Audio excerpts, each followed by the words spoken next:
বাস্তবে একটি ঘটনা, সময় থাকলে শুনে যাবেন। গ্রামের একটা গরিব ছেলে একটা গরিব মেয়েকে বিয়ে করলো। বিয়ের পরে ছেলেটি মেয়েটিকে জিজ্ঞাসা করলো, আচ্ছা তোমার জীবনে কি কোনো স্বপ্ন আছে?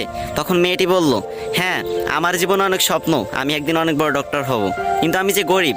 তখন ছেলেটি হেসে বলল, আরে এই ব্যাপার, আমি আছি না। তারপর ছেলেটি মেয়েটিকে নিয়ে শহরে চলে গেল।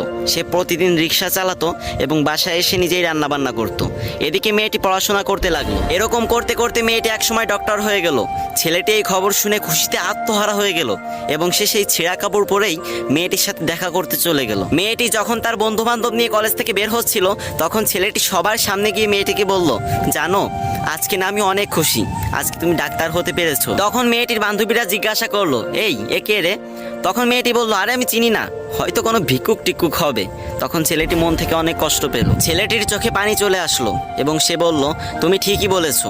তুমি জানো আমি তোমার পরীক্ষার টাকা জোগাড় করতে গিয়ে ভিক্ষা পর্যন্ত করেছি। আজ তুমি আমাকে চিনতে পারতেছো না?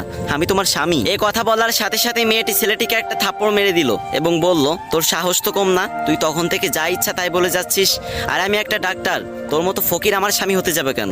ছি। এরপর মেয়েটির একটি চাকরি হলো, আস্তে আস্তে টাকা পয়সা বাড়ি গাড়ি সবকিছুই হলো, কিন্তু ছেলেটা গরিবই রয়ে গেল। কি বুঝলেন?